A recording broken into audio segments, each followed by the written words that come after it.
Assalamualaikum warahmatullahi wabarakatuh. Dalam sejarah Muslim dicatat sejumlah lembaga kajian Islam di sejumlah kota. Akhir periode Madinah sampai dengan 4 Hijriah, fase pertama pendidikan Islam, sekolah masih di masjid-masjid dan rumah-rumah dengan ciri hafalan, namun sudah dikenalkan logika.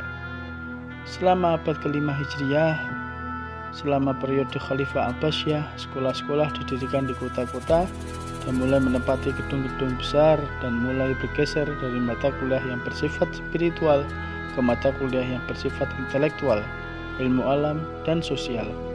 Pengaruh Al-Ghazali disebut sebagai awal terjadi pemisahan ilmu dan ilmu umum. Ada beberapa kota yang menjadi pusat kajian Islam di zamannya. Di antara kota-kota tersebut adalah sebagai berikut. Nizamiyah di Baghdad. Perguruan tinggi Nizamiyah di Baghdad berdiri pada tahun 455 Hijriyah atau 1063 Masehi. Perguruan tinggi ini dilengkapi dengan perpustakaan yang terpandang kaya raya di Baghdad, yakni Baitul Hikmah yang dibangun oleh Khalifah Al-Ma'mun. Salah seorang ulama besar yang pernah mengajar di sana adalah ahli pikir Islam besar Abu Hamid Al-Ghazali yang kemudian terkenal dengan sebutan Imam Ghazali. Al-Azhar di Kairo, Mesir.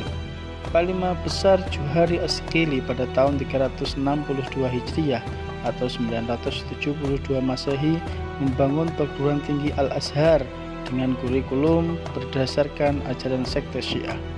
Pada masa pemerintahan Al-Hakim bi Amrillah, Khalifah ke-6 dari Daulah Fatimiyah, ia pun membangun perpustakaan terbesar di Al-Qahirah untuk mendampingi perguruan tinggi Al-Azhar yang diberi nama juga Baitul Hikmah atau Balai Ilmu Pengetahuan, seperti nama perpustakaan terbesar di Baghdad.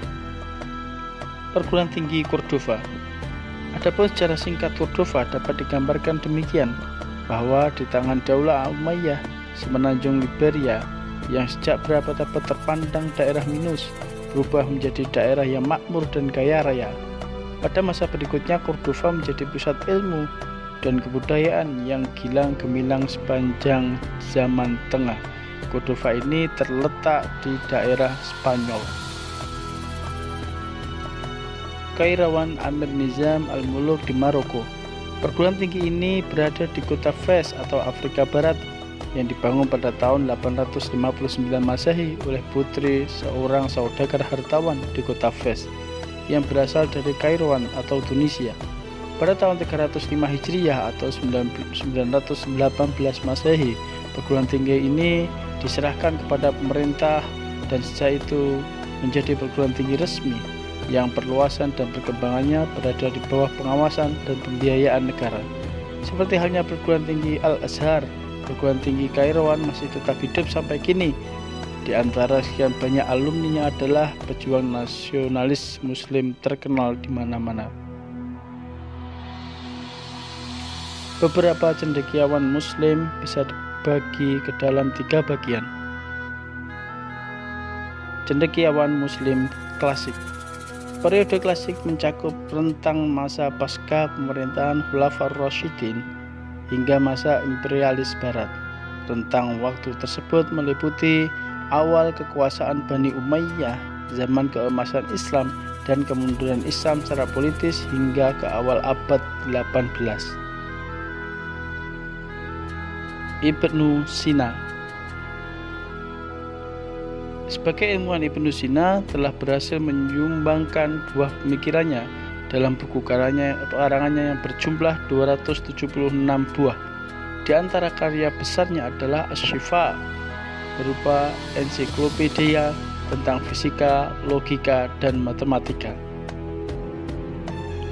Al-Khwarizmi. Beliau dikenal sebagai salah satu ilmuwan yang berkontribusi besar di bidang matematika, geografi, dan astronomi. Pemilik nama lengkap Muhammad Ibnu Musa Al-Khwarizmi ini lahir di Khwarizmia, Uzbekistan pada tahun 780 Masehi.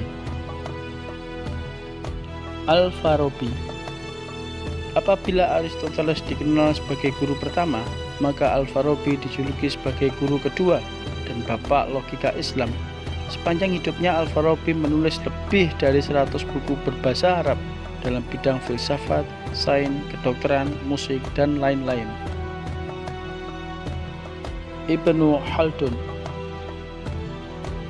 Ibnu Khaldun adalah ilmuwan Islam yang dikenal sebagai sejarawan dan bapak sosiologi. Selain itu, ia dikenal sebagai bapak ekonomi Islam karena pemikiran-pemikirannya tentang teori ekonomi yang logis dan realistis jauh dikemukakan sebelum Adam Smith dan David Ricardo. Al-Ghazali. Imam Al-Ghazali adalah tokoh ilmuwan muslim terkemuka dalam kancah filsafat dan tasawuf. Karya-karyanya dalam masalah usuluddin, akidah, fikih, filsafat, mantik, dan tasawuf sangatlah banyak.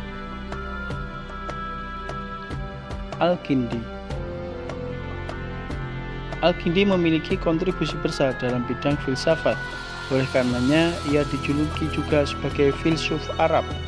Tidak hanya itu, Al-Kindi juga produktif menulis banyak karya dari beberapa disiplin ilmu seperti metafisika, etika, logika, psikologi, farmakologi, matematika, dan lain sebagainya. Cendekiawan Muslim modern. Menjelang periode modern ini, setelah Bani Abbas dan Bani Umayyah secara politik dapat dilumpuhkan, kekuasaan Islam masih bisa dipertahankan. 3 kerajaan besar yaitu Kerajaan Turki Utsmani, Kerajaan Safawi, dan Kerajaan Mughal. Sejumlah pemikiran mengenai pendidikan dikemukakan oleh para tokoh pembaharuan dalam bidang pendidikan di berbagai negara Islam. Di antaranya adalah Rifa'ah Badawi Rafi' Al-Tantawi. Adapun ide-ide dan pemikiran kependidikannya, ia tulis dalam buku Al-Mursyid Al-Amin fi Tarbiyatil Banin, pembagian jenjang pendidikan atas tingkat pendidikan permulaan, menengah, dan pendidikan tinggi sebagai pendidikan akhir. Muhammad Abduh. Pemikiran Muhammad Abduh tentang pendidikan dinilai sebagai awal dari kebangkitan umat Islam di awal abad ke-20. Pemikiran Muhammad Abduh yang disebarluaskan melalui tulisan di majalah Al-Manar dan Al-Urwatul Wusqa menjadi rujukan para tokoh pembaharuan dalam dunia Islam.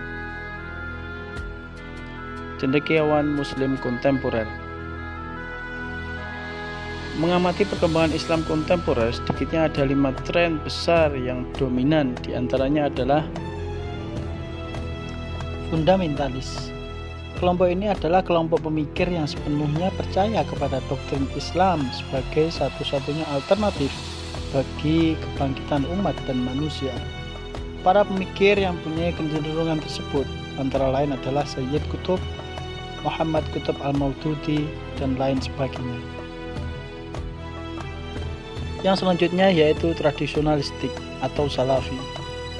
Kelompok ini adalah kelompok pemikir yang berusaha untuk berpegang teguh pada tradisi-tradisi yang telah mapan. Kecenderungan tersebut dapat dijumpai pada pemikiran Husain Nasir, Mutahari, Naqub Al-Attas, dan Ismail Faruqi. Reformistik. Kelompok ini adalah kelompok pemikir yang berusaha merekonstruksi ulang warisan-warisan budaya Islam dengan cara memberikan tafsiran-tafsiran baru. Kecenderungan pemikiran ini dapat dijumpai pada pemikir-pemikir reformis seperti Hasan Hanafi, Asghar Ali Aghiar, dan lain-lain. Post-tradisionalistik. Kelompok ini adalah kelompok pemikir yang berusaha mendekonstruksi warisan-warisan budaya Islam berdasarkan standar-standar modernitas. Kecenderungan dekonstruktif ini tampak jelas pada pemikiran tokoh-tokoh seperti Muhammad Arkon, Abid Al-Jabiri, Syahrur, dan lain-lain. Modernistik. Kelompok ini adalah kelompok pemikir yang hanya mengakui sifat rasional ilmiah dan menolak cara pandang agama secara kecenderungan mistik yang tidak berdasarkan nalar praktis. Yang masuk kelompok ini umumnya adalah para tokoh muslim yang banyak mengkaji dan dipengaruhi pemikiran Marxisme seperti Qasim Ahmad, Thayyib Taizini, Abdullah Arwi, dan lain-lain. Assalamualaikum warahmatullahi wabarakatuh.